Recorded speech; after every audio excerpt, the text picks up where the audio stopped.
Jalan Salemba, Solo tak hanya mencatat sejarah pergerakan, namun juga menjadi saksi bisu tabir ancaman bagi mereka yang kerap bersuara lantang. Aktivis kontras Andri Yunus disiram air keras hingga alami luka serius, sementara keberadaan aktor intelektual penyiraman masih misterius. Meski sejumlah terduga pelaku dari unsur aparat telah ditahan, namun berbagai kejanggalan terus bermunculan. Lalu siapa sesungguhnya dalang dari tindakan kejam yang terjadi di tengah malam Jalan Salemba? Benarkah teror ini menjadi operasi senyap untuk membungkam suara-suara lantang para pembela HAM? Inilah episode ke-65 di Poin Investigasi. Saya Dipo Nurbahagia. Saya akan menelusuri dan mencari bukti secara langsung dari TKP penyiraman air keras terhadap aktivis kontras.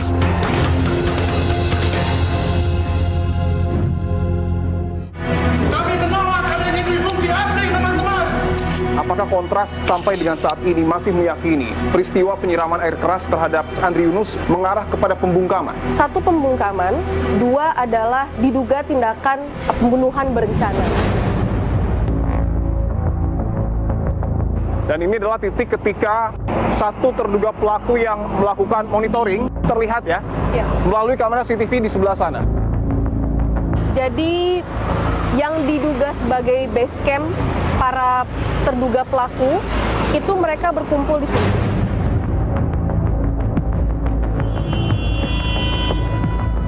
Terus saya tiba di Jalan Salemba 1, lokasi penyiraman air keras yang diduga dilakukan oleh sejumlah anggota Badan Intelijen Strategis Tentara Nasional Indonesia kepada aktivis kontras.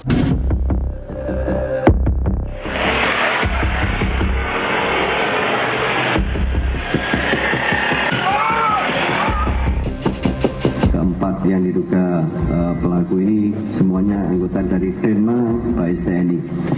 Materainya adalah dari AL dan AU. Dapat kami tunjukkan gambar dari terduga pelaku atau eksekutor yang tertangkap kamera pengawas.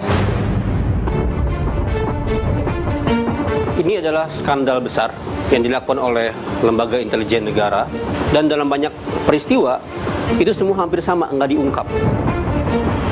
Dan ini adalah ruangan yang didatangi Andri Yunus sebelum tragedi penyiraman air keras. Saat itu Andri duduk di tempat sini. Di sini ya? Biasanya Andri di sini biasanya. Militer tidak akan pernah kompatibel dengan demokrasi. Karena militer diberikan kuasaan dan kewenangan untuk memegang senjata. Dan senjata tidak pernah bisa diajak berdebat.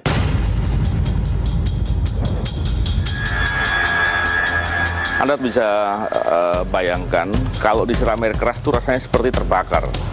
Dan ini bukan hanya serangan, tapi percobaan pembunuhan.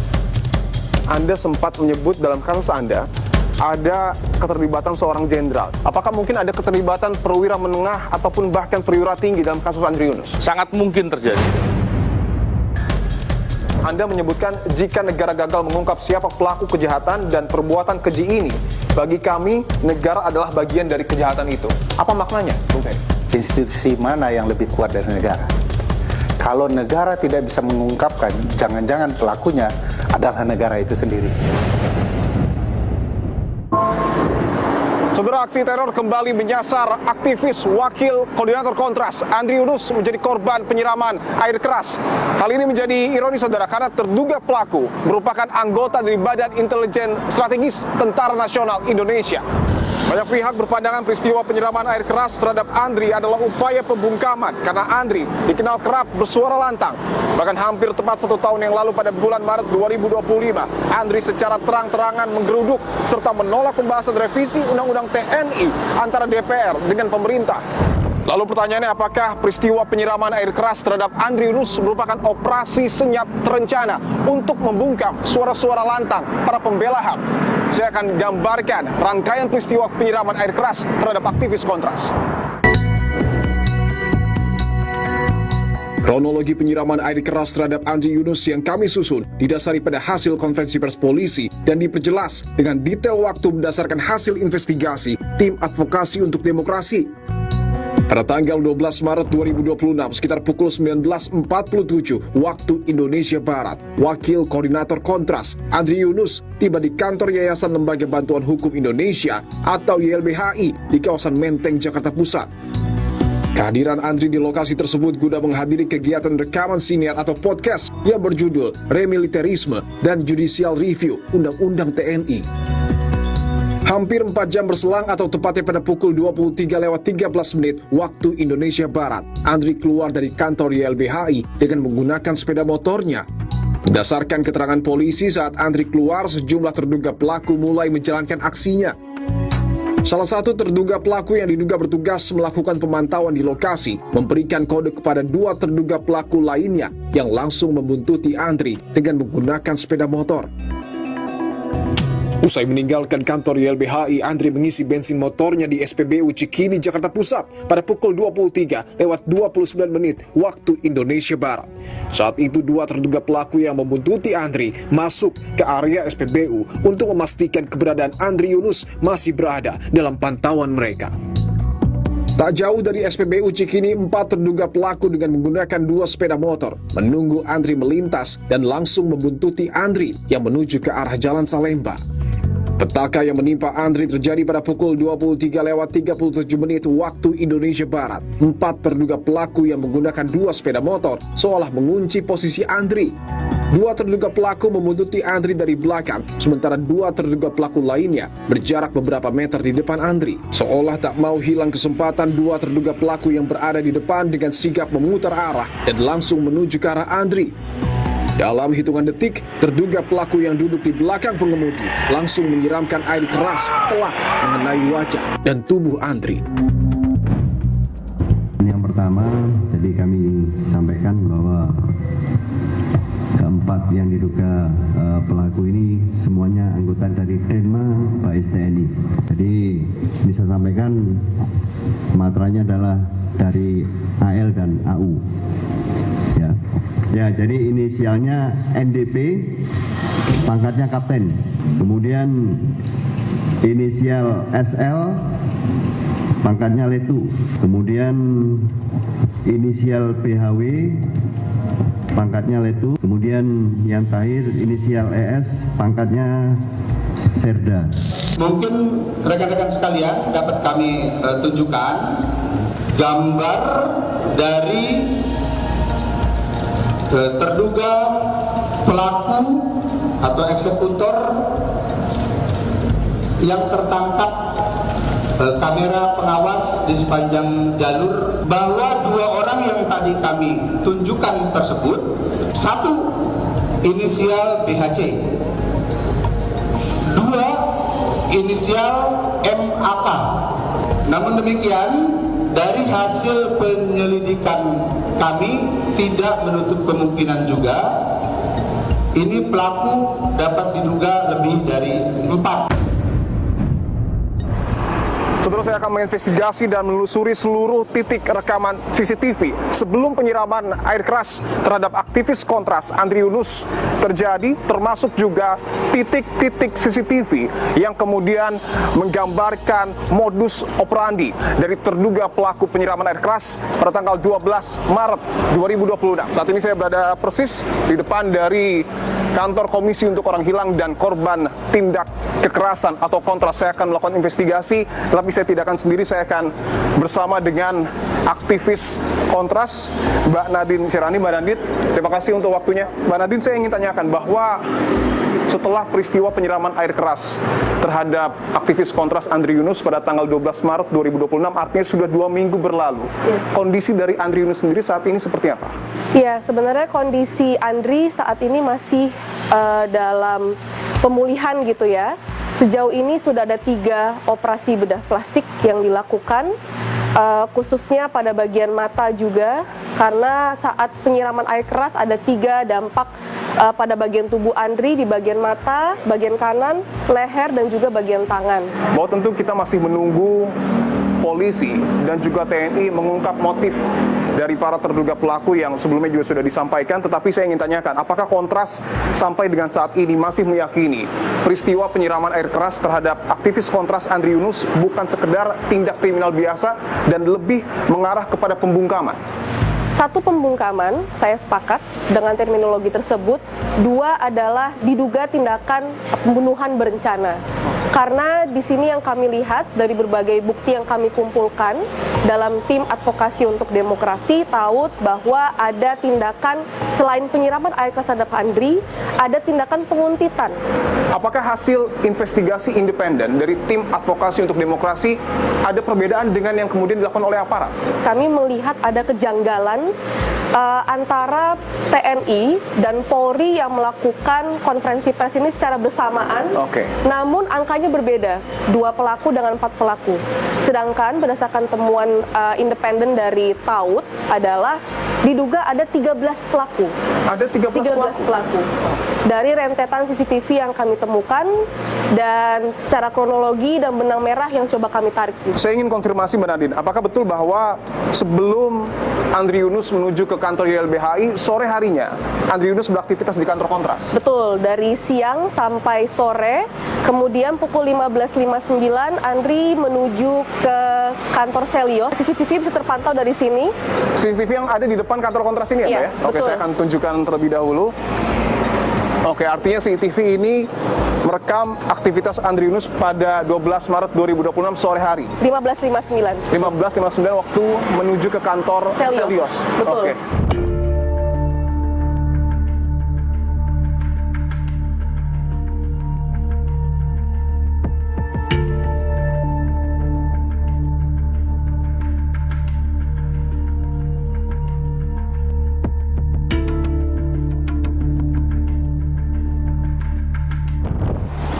Saya bersama dengan Mbak Nadine akan langsung masuk, saudara, ke area YLBHI ataupun kantor YLBHI untuk mereka ulang aktivitas Andri Yunus pada malam hari 12 Maret 2026.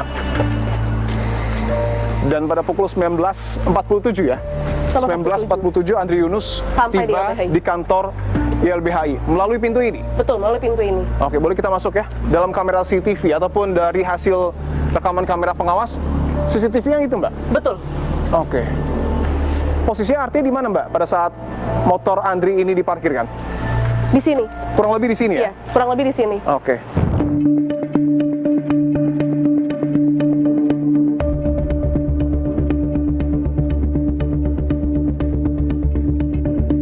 Dari rilis terakhir yang dikeluarkan oleh TAUD, Iya. diduga sejak pukul 20.40 itu mereka melakukan komunikasi atau mungkin semacam briefingan terakhir sebelum melakukan eksekusi penyiraman air keras terhadap Andri Yunus. Dan pada pukul 23.13, Andri keluar dari kantor YLBHI. Betul. Oke, dan itu juga kembali terekam di kamera CCTV Ya, betul, sebelah sana. yang sama ya. Pada Yang saat sama. Andri tiba, Andri terlihat seperti ingin membuka Gerbang. pagar. Betul.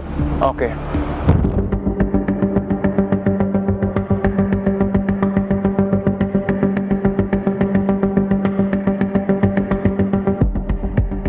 Dan ini adalah titik ketika satu terduga pelaku yang melakukan monitoring Iya. ataupun penggambaran situasi aktivitas Andri Yunus ini terlihat ya Iya. melalui kamera CCTV di sebelah sana. Ya. Oke. Spesifiknya titiknya itu ada 2, Mas. Ya. Diduga yang terpantau langsung melalui CCTV, Oke. itu ada di sebelah sana. Di sebelah sana ya? Ya, sebelah sana. Kemudian ada juga yang tidak terpantau oleh CCTV atau titik buta, itu di sebelah sini. Dari hasil investigasi yang ada, kemungkinan ada lebih dari 2 titik ini. Ada lebih dari 2 titik. Ya, Oh. salah satu titik lainnya ada di sebelah sana. Itu ada, mungkin ada satu terduga pelaku yang melakukan pengintaian terhadap Andri Yunus. Oke. Artinya ada 3 titik di sekitar area YLBHI yang menjadi lokasi pemantauan Andri Ya. Yunus beraktivitas di area ini. Betul.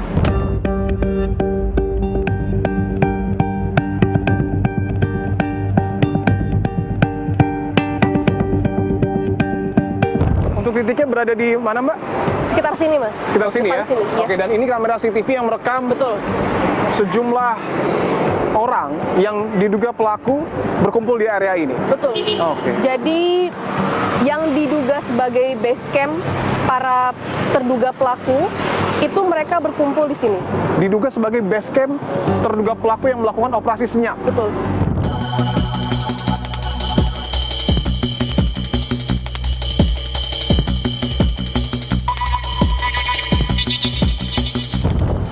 Saudara, usai pada pukul 23.13 waktu Indonesia Barat, Andri Yunus meninggalkan kantor YLBHI dan langsung menuju ke SPBU yang berada di kawasan Cikini, Jakarta Pusat. Apakah temuan ataupun investigasi dari Kontras maupun Taut ada yang berbeda dengan polisi? Jadi pada pukul 23.29 Andri sampai di SPBU Cikini untuk mengisi bensin di yang paling ujung sana. Di bagian yang paling ujung ya? Mungkin bisa ditunjukkan nomor 5 mungkin? Nomor 5, sekitar Oke. nomor 5.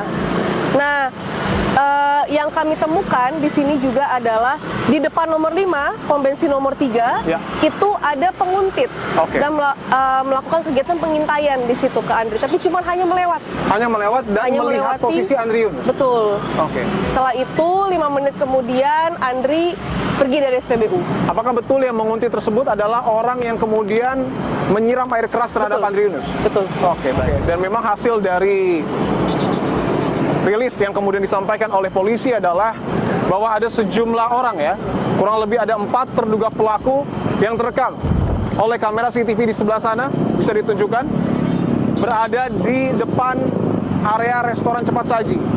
4 terduga pelaku dengan 2 sepeda motor.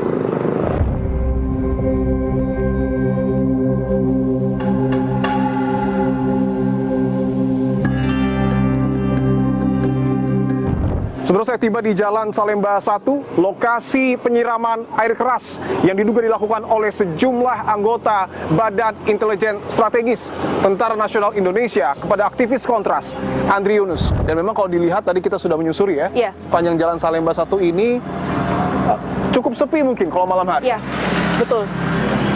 Memang betul ada penerangan, tetapi bisa dilihat ya, hanya ada bangunan-bangunan besar dan langsung berpapasan dengan Kali Ciliwung. Saya akan coba lebih mendekat, saudara, bersama dengan Mbak Nadine, dan ini adalah TKP penyiraman air keras ya. Betul. Dan di titik ini juga terekam oleh kamera CCTV mungkin yang sebelah sana ya, bisa ditunjukkan ketika Andri Yunus dibuntuti oleh 2 terduga pelaku. Betul.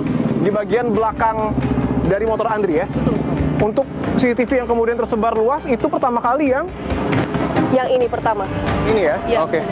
Ini merekam peristiwa penyiraman air keras, termasuk juga ketika Andri Yunus mengalami kesakitan ya, Betul. setelah disiram. Tetapi yang tidak kalah penting, saudara, saya akan tunjukkan.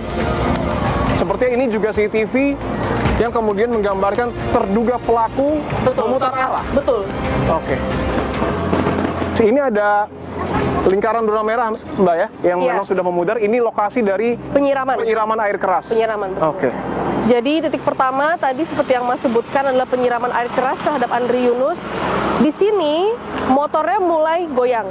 Oke. Motor Sudah mulai merasa kesakitan, betul. Kemudian di titik sebelah sana Andri menjatuhkan motornya karena rasa sakit yang dia rasakan ketika terkena air keras. Oke, kita akan coba lihat lebih dekat ya. Itu adalah titik penyiraman air keras. Di sini mungkin Ini. Andri Yunus sudah merasakan Betul. dampak dari air keras tersebut. Betul. Dan di sini adalah Menjatuhkan motornya. oke, titik pada saat Andri Yunus menjatuhkan motornya. Betul. Setelah motornya dijatuhkan, Andri kemudian membuka helmnya oke, membuka helmnya ya. untuk mungkin mencari udara ya. Saat terkena air keras, di sini mulai membuka bajunya karena kena bagian lengannya juga, sekujur tubuh gitu.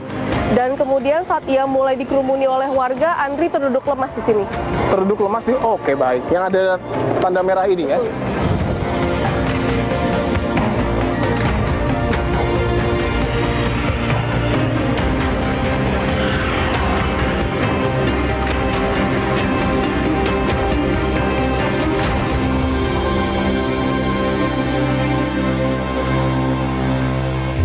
Kontras ataupun Taut menemukan botol ataupun gelas yang diduga menjadi tempat penyiraman air keras. Di mana lokasinya?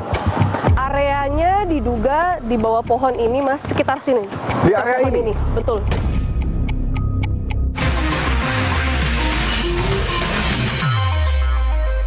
Harus kita kejar, harus kita usut. harus kita usut. Siapa yang nyuruh, siapa yang bayar. Termasuk apabila ternyata yang melakukan itu aparat negara, Pak? Ya jelas dong. Yang berseragam? Tidak akan dilindungi, tidak akan ada impunitas? Tidak akan. Bapak menjamin itu, Pak? Saya menjamin. Jadi kami perlu sampaikan di sini sebagai bentuk pertanggungjawaban, hari ini telah dilaksanakan penyerahan jabatan Kabais terhadap prajurit TNI yang melakukan pelanggaran hukum atau tindak pidana. TNI menyatakan tidak memberikan toleransi dan akan menindak secara tegas. Bahwa sebelumnya juga kami memperoleh informasi kontras ataupun taut menemukan botol ataupun gelas yang diduga menjadi tempat penyiraman air keras. Di mana lokasinya? Ada di dekat, sebenarnya tidak begitu dekat dengan TKP ya, tapi beberapa meter setelah TKP. Beberapa meter setelah TKP? Penyiraman. Boleh kita ke sana ya? Saya akan tunjukkan saudara hasil investigasi independen yang kemudian dilakukan oleh Kontras termasuk juga tim advokasi untuk demokrasi. Areanya diduga di bawah pohon ini, Mas, sekitar sini. Di area ini? Betul. Untuk bentuknya sendiri mungkin bisa digambarkan? Tumbler kecil warna putih yang kami temukan. Warna putih? Dan itu masih ada sisa-sisa air kerasnya. Masih ada sisa-sisa air keras di tumbler tersebut? Oke. Untuk helm sendiri, Mbak, informasinya itu ditemukan di mana yang dimiliki oleh Kontras? Helm itu juga kurang lebih sama ditemukan di titik ini juga, karena kami menduga terduga pelaku itu kena cipratan sedikit dari air kerasnya.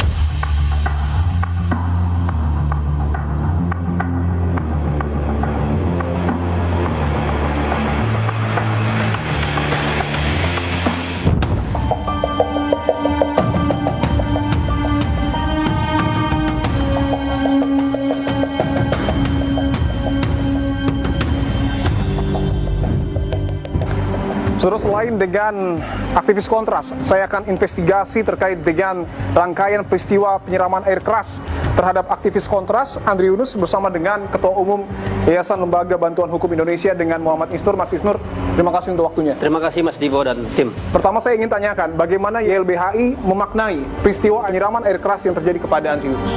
Ini adalah skandal besar yang dilakukan oleh lembaga intelijen negara dan merupakan peristiwa yang sangat melukai hati kita masyarakat karena dilakukan terhadap aktivis pembela hak asasi manusia yang selama ini vokal menyuarakan dan memperbaiki kebijakan-kebijakan di dalam negeri. Ketika Puspom TNI merilis terduga pelaku yang merupakan anggota dari Badan Intelijen Strategis Tentara Nasional Indonesia, apakah sebelumnya YLBHI sudah memprediksi hal ini? Dalam konferensi pertama hari kedua setelah penyerangan, kami sudah menyebutkan dugaan ini adalah aparat. Karena dalam banyak teror terjadi kepada Munir, kepada Novel, dan banyak sekali aktivis, aparat negara lah yang mempunyai infrastruktur yang kuat untuk melakukan teror kepada aktivis gitu. Dan dalam banyak peristiwa itu semua hampir sama, nggak diungkap. Andri sudah mendapatkan ancaman dan teror. Kami mendapatkan laporan sejak tahun lalu, sejak Andri melakukan aksi intervensi di Hotel Fairmont bersama Taud ya. Itu Kontras dan Andri sudah mendapatkan teror. Per Januari misalnya kita juga sudah dapat laporan orang tuanya di Sukabumi didatangi juga oleh aparat tak dikenal. 3 hari sebelum peristiwa juga teman-temannya di MES juga didatangi orang tak dikenal. Jadi memang Kontras dan Andri sudah sering mendapatkan pesan-pesan dan ancaman kode-kode seperti itu. Dan ini menjadi tempat terakhir yang didatangi di malam itu. Jadi awal janjiannya habis Isya tapi dia datang agak telat. Di gedung inilah kita podcast dan podcastnya ditayangkan di YouTube juga. Boleh kita lihat ruangannya, Mas? Ya, silakan yuk. Ya, ini gedung yang memang tiap hari masyarakat berkumpul, juga aktivis biasa melakukan rapat, konsolidasi, dan sudah menjadi rumah demokrasi sejak 80-an. Di gedung ini memang sering diadakan pertemuan-pertemuan, Mas, untuk membicarakan berbagai hal kebijakan di pemerintah di negara ini yang melanggar hak asasi manusia gitu. Melanggar hak asasi manusia. Kita menyebut ini rumah perjuangan rakyat ya, termasuk melawan pelanggaran HAM oleh aparat pemerintah gitu. Nah ini gedungnya sedang direnov Mas, jadi mohon maaf habis kebakaran. Dan kami juga, ini kebakaran gedung YLBHI juga 2024 ya, 2 tahun yang lalu juga 2 hari sebelum Lebaran. Jadi 2 hari sebelum Lebaran? Iya, jadi sama seperti peristiwa Andri ini terjadi seminggu sebelum Lebaran. Waktu itu juga gedung YLBHI pembakaran dan sampai sekarang belum diungkap. Dan ini lantai 3? Lantai 3. Ruang yang kemudian didatangi oleh Andri Yunus? Iya. Oke. Yayasan Lembaga Bantuan Hukum Indonesia, kita akan masuk ke dalam, saudara. Oke. Ya ini kami sering rapat misalnya di sini, juga sering melakukan konferensi pers di ruang ini. Dan ini adalah ruangan yang didatangi Andri Yunus. Nah ini sebelum tragedi penyiraman air ini keras. ruangan podcastnya YLBHI. Jadi disinilah Andri direkam. Saya izin masuk ya Mas ya? Ya silakan. Saat itu Andri duduk di tempat sini. Di sini ya? Biasanya Andri di sini biasanya. Saya jadi teringat juga Mas Jenal dengan apa yang disampaikan Profesor Robertus Robert. Iya. Bahwa militer tidak akan pernah kompatibel dengan demokrasi. Karena militer diberikan kekuasaan dan kewenangan untuk memegang senjata. Dan senjata tidak pernah bisa diajak berdebat. Dan kalau misalkan militer sudah masuk ke dalam urusan-urusan demokrasi, insya Allah akan runtuh. Saya ingin tanyakan Mas, bahwa yang saat ini sedang berjalan adalah proses hukum yang dilakukan oleh Polri dan juga TNI untuk kemudian mengetahui motif, termasuk juga aktor intelektualnya. Tetapi di tengah proses yang berjalan, Kepala Badan Intelijen Strategis TNI mundur dari jabatannya. Tanggapan Anda? Pertama kami itu khawatir peristiwa seperti ini hanya akan dilokalisir kepada pelaku lapangan. Itu udah modus lama Mas. Peristiwa pembunuhan Munir, penyiraman air keras ke novel, dulu penculikan aktivis, itu seperti itu modusnya. Selalu ditutup hanya untuk pelaku lapangan. Nah ketika segerakan diperiksa di Danpuspam, kami juga melihat yang sama gitu. Jadi kami khawatir ini nggak diungkap sampai level yang memberi komando. Karena dalam struktur TNI tidak mungkin seseorang prajurit, apalagi perwira, bergerak tanpa komando. Itu hal yang tidak mungkin. Dalam hukum militer itu standarnya pasti diperintah itu. Kalaupun tidak diperintah, tidak mungkin komandan atau struktur di atasnya nggak tahu. Pasti tahu. Cuman bagaimana level keterlibatannya, siapa yang memerintahkan, siapa yang memfasilitasi, siapa yang mendanai, terus dibongkar semua di dalamnya. Nah yang kedua, ketika Kabais mundur, itu sebenarnya sejak awal desakan kami Mas. Desakan kami ini langkah awal, tetapi bukan solusi. Harusnya adalah semua rantai komando yang terlibat, kan nggak mungkin langsung ke Kabais, ada direkturnya mungkin, di atasannya, wakilnya bagaimana, harus diungkap semua rantai komando ini, termasuk mengevaluasi peran Panglima TNI dan Menteri Pertahanan yang merumuskan kebijakan. Makanya kami mendesak Presiden minimal membentuk tim gabungan pencari fakta independen. Di peristiwa Munir memang nggak dihukum aktor intelektualnya, tetapi kami ungkapkan. Kita ungkapkan keterlibatan aktor-aktor pejabat-pejabat di BIN waktu itu. Makanya kami bilang ada duri dalam daging.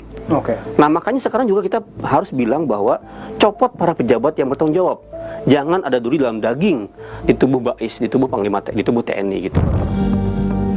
Kami mencoba mengkonfirmasi kepada pihak TNI dan Polri terkait perkembangan kasus penyelidikan penyiraman air keras kepada aktivis, termasuk menanyakan berbagai kejanggalan yang muncul ke ruang publik. Namun baik dari pihak TNI maupun Polri belum dapat menerima permohonan wawancara kami. Anda sempat menyebut dalam kasus Anda ada keterlibatan seorang jenderal. Apakah mungkin ada keterlibatan perwira menengah ataupun bahkan perwira tinggi dalam kasus Andri Yunus? Sangat mungkin terjadi.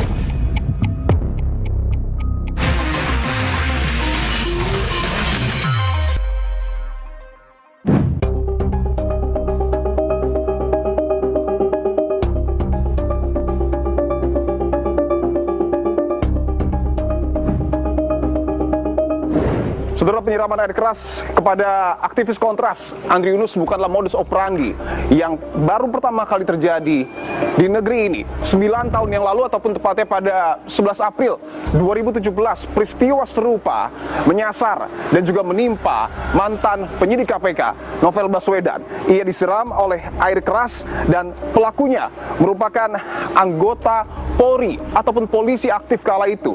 Namun yang menjadi ironi, 9 tahun berlalu aktor aktor intelektual dari penyiraman air keras kepada Novel Baswedan tak kunjung terungkap. Lalu bagaimana ia memaknai penyiraman air keras terhadap aktivis kontras Andri Yunus?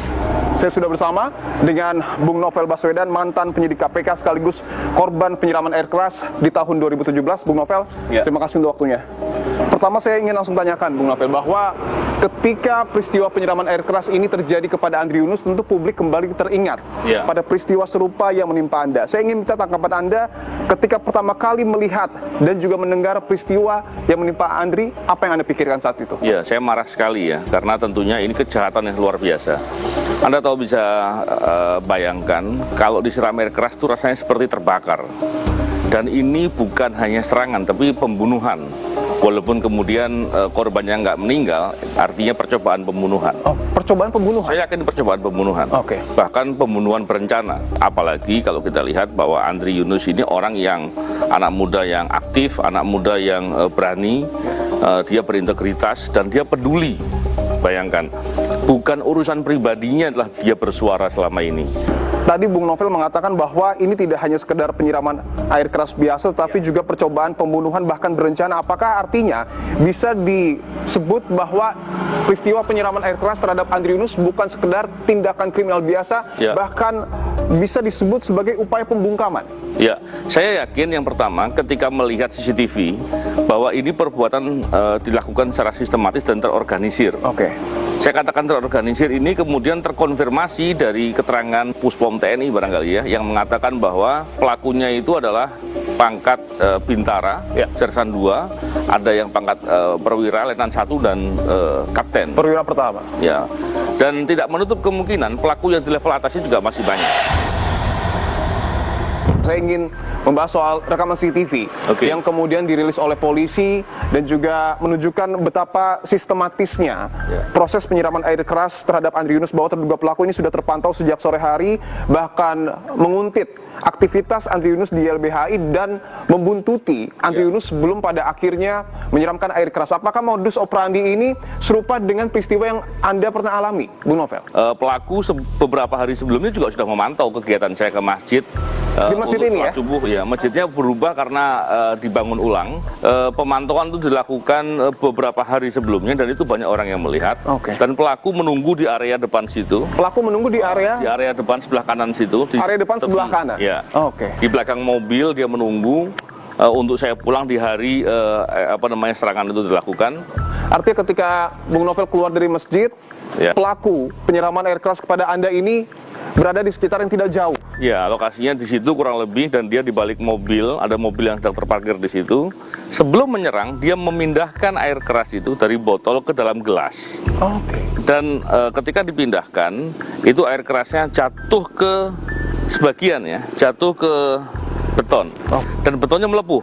Beton saja melepuh? Betonnya melepuh. Ini gambaran bahwa begitu kerasnya, begitu dampak air keras tadi. Dan kemudian ketika saya berjalan menuju rumah saya, pelaku kemudian menggunakan sepeda motor, dia mengikuti saya dari belakang dan dari jarak yang sangat dekat menyiramkan ke area wajah saya. Titik persis penyiraman itu terjadi, mungkin bisa digambarkan Bung Novel? Ya. Dan kalau kita lihat, orang yang mempersiapkan itu dilihat oleh beberapa orang sebenarnya. Ketika orang yang pulang dari masjid kan bukan hanya saya. Sebelum saya berangkat sholat subuh, orang itu memantau saya ketika keluar dari masjid, keluar dari rumah menuju ke masjid, itu juga ada saksinya dan seterusnya. Jadi itulah gambarannya bahwa serangan itu memang dilakukan pemantauan, dan saya kira lazimnya serangan air keras pasti dilakukan dengan cara yang begitu. Dan lokasinya ketika Anda disiram air keras persisnya ada di? Nah, lokasi kurang lebih di dekat sini. Kurang lebih di sini ya? Ini lokasinya di sini, dan kemudian ketika saya disiram air keras, saya berteriak karena rasanya seperti orang terbakar ya. Yang menarik adalah ini juga sebagai edukasi ya. Karena saya ketika mengalami serangan air keras, yang nolong saya adalah orang-orang yang saya kenal, bayangkan. Beda dengan Andri Yunus yang nolong orang yang dia nggak kenal. Yang saya kenal saja, saya minta tolong, orang masih bertanya, ada apa? Saya udah teriak, air keras. Tolong dibasuh air. Orang nanya ada apa? Ketika ada serangan air keras, orang meminta tolong karena diserang air keras, maka segera disiram air. dibasuh air sebanyak-banyaknya, tentunya air yang bersih ya. Oke. Dan pertolongan dengan menyiram air bersih itu sangat membantu. Baik itu di bagian kulit maupun di bagian mata. Ada sejumlah kemiripan tragedi penyiraman air keras yang kemudian menimpa Andri Yunus dan Anda, termasuk juga soal pelaku, bahwa pelaku penyiraman air keras terhadap Anda adalah aparat polisi, sementara Andri Yunus adalah anggota dari BAIS TNI yang kemudian menyiramkan air keras. Tanggapan Anda, Bung Novel? Pola-pola seperti ini tentunya kita sangat prihatin ya, kenapa sampai terjadi lagi. Tentunya kalau berkaca di kasus saya, ketika saya diserang, penanganan perkaranya ya tidak dilakukan dengan optimal, dengan sungguh-sungguh, sehingga para pelakunya tidak dijangkau semua dan aktor intelektualnya juga banyak yang nggak terjangkau. Inilah salah satu yang membuat kemudian terjadi lagi. Oleh karena itu di kasus ini saya sangat mendesak agar penanganan perkaranya harus dilakukan dengan sungguh-sungguh.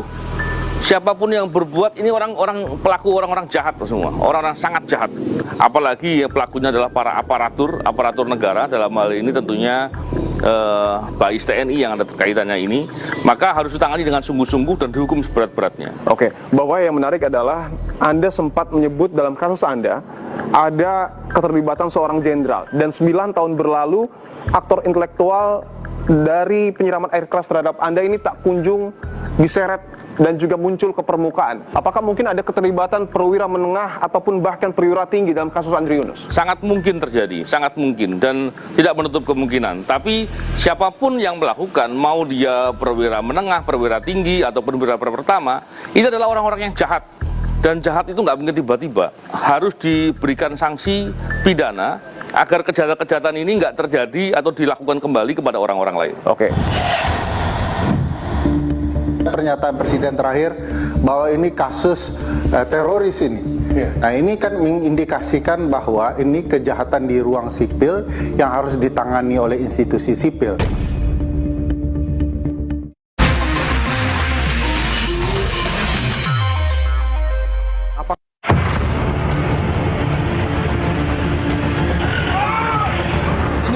Ancaman bukan cuma untuk Kontras, tapi untuk kita semua gitu ya, teman-teman semuanya yang selalu tidak pernah lelah memperjuangkan demokrasi.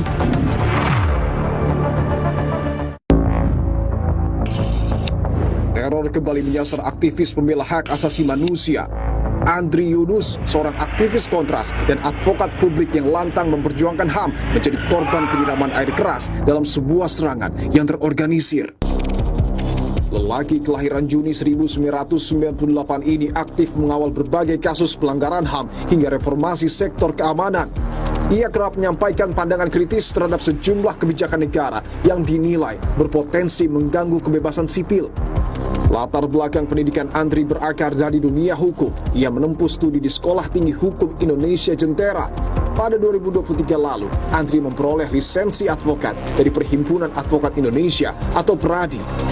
Karir Andri dimulai sebagai asisten pengabdi bantuan hukum di Lembaga Bantuan Hukum atau LBH Jakarta pada 2020 silam. Kemudian ia bergabung dengan Komisi untuk Orang Hilang dan Korban Tindak Kekerasan atau Kontras sebagai pengacara publik pada tahun 2022. Dan pada Februari 2025 lalu, Andri didapuk sebagai Wakil Koordinator Bidang Eksternal Kontras hingga saat ini. Andri juga kerap terlibat dalam berbagai penyusunan laporan investigasi oleh organisasi masyarakat sipil, khususnya Kontras. Ia juga tergabung dalam Komisi Pencari Fakta yang menginvestigasi fakta di balik demonstrasi pada Agustus 2025. Pada Maret tahun lalu, Andri juga sempat menjadi sorotan publik kala ia dan koleganya mendobrak rapat panitia kerja Komisi 1 DPR RI yang membahas revisi Undang-Undang TNI di dalam ruang tertutup di Hotel Fairmont, Jakarta. Aksi tersebut dilakukan sebagai bentuk protes terhadap proses pembahasan revisi Undang-Undang TNI yang dinilai tidak transparan dan minim partisipasi publik. Teror terhadap Andri Yunus bukanlah yang pertama kali terjadi. Sejarah panjang kekerasan terhadap aktivis menunjukkan pola yang berulang. Tapi penegakan hukum kerap berhenti pada pelaku lapangan, sementara aktor intelektualnya tak pernah terungkap. Lebih dari 2 dekade lalu, teror terhadap aktivis berujung tragedi dan luka bagi keadilan di negeri ini. Munir Said Talib, aktivis yang vokal mengkritik pelanggaran HAM di Indonesia, tewas diracun arsenik dalam penerbangan menuju Amsterdam pada 7 September 2004. Dalam kasus Munir, sejumlah pihak diproses hukum, termasuk pilot Garuda Indonesia, Polikarpus Budihari Priyanto, yang dihukum 14 tahun penjara.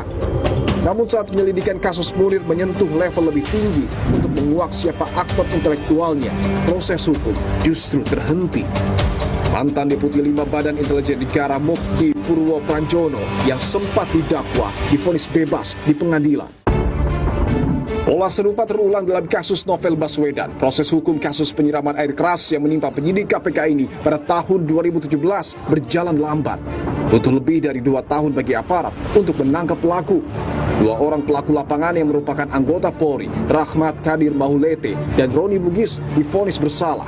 Masing-masing dijatuhi hukuman 2 tahun dan 1 tahun 6 bulan penjara. Meski pengadilan telah jatuhkan vonis, dugaan mengenai aktor intelektual di balik serangan ini belum terjawab hingga hari ini. Sorotan publik kini tertuju pada komitmen negara menegakkan hukum jika fakta dasar antar lembaga dalam kasus Andri Yunus belum selaras. Sejauh mana kebenaran akan diungkap secara tuntas. Jadi percayalah, saya tidak akan mengizinkan hal-hal seperti itu terjadi. Saya ingin menegakkan hukum. Bagaimana kita tegakkan hukum kalau kita biarkan seperti ini? Kalau itu dari aparat, ya ini pekerjaan saya dilantik untuk itu, saya bersikap. Aktor intelektual di balik teror yang menimpa Andri Yunus belum terungkap nyata. Publik kini menanti bukan sekedar penangkapan, tetapi pengungkapan kasus secara utuh demi menjamin hak kebebasan sipil dan keadilan benar-benar ditegakkan.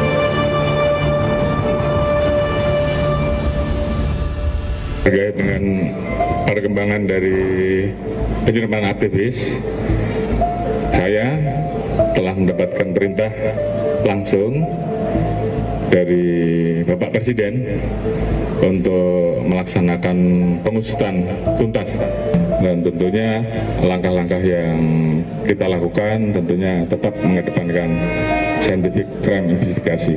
Setidaknya ada 16 pelaku lapangan yang terlibat dalam kasus penyiraman air keras kepada Andri Yunus, dan ini baru di lapangan saja, rekan-rekan. Ini belum lagi ditambah dengan berbagai informasi yang berkembang di masyarakat.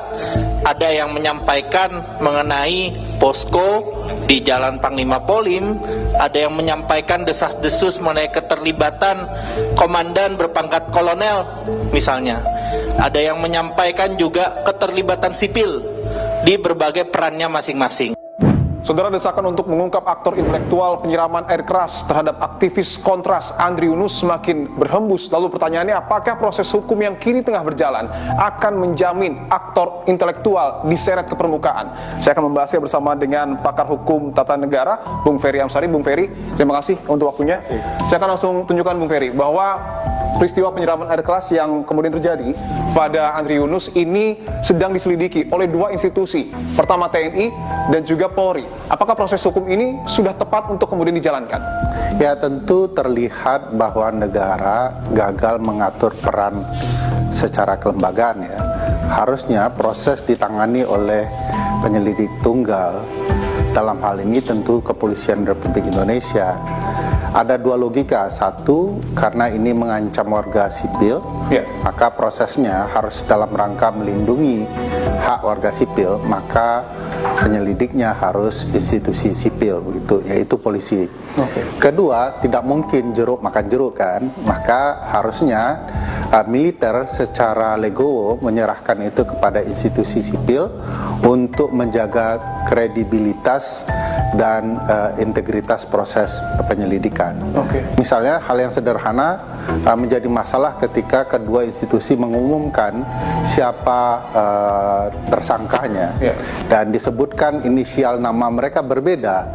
Ini akan menimbulkan bias dan ketidakpercayaan publik kepada proses yang ada. Dan yang menarik juga di tengah proses penyelidikan yang tengah berjalan, memang betul para terduga pelaku yang berasal dari Bais TNI ini sudah ditahan, tetapi kita tahu Kabais TNI mundur dari jabatannya. Tanggapan Anda? Ya, tentu sebagai sebuah institusi, pimpinan bertanggung jawab penuh terhadap kealpaan anak buah. Dan itu contoh yang baik di titik tertentu. Tapi kan bisa juga mengindikasikan bahwa jangan-jangan Kepala Bais termasuk bagian dari operasi itu. Nah, apakah ini menggambarkan keterlibatan Kepala Bais atau tidak? Ya memang harus ada institusi yang lebih independen untuk melakukan proses penyelidikannya. Bahkan dorongan dari masyarakat sipil kan ada tim pencari fakta ya, agar kemudian pengungkapan perkara tidak setengah-setengah. Presiden bisa didorong untuk menuntaskan dan bisa dianggap dipercaya publik pernyataannya itu kalau ada langkah-langkah tindak lanjut. Ya, misalnya pernyataan Presiden terakhir bahwa ini kasus teroris ini. Nah, ini kan mengindikasikan bahwa ini kejahatan di ruang sipil yang harus ditangani oleh institusi sipil. Dan oleh karena itu Presiden kalau mau dianggap serius akan memerintahkan penanganan perkara ini dilaksanakan oleh institusi sipil. Dan pengadilannya pengadilan sipil, kan beliau sendiri mengatakan teroris.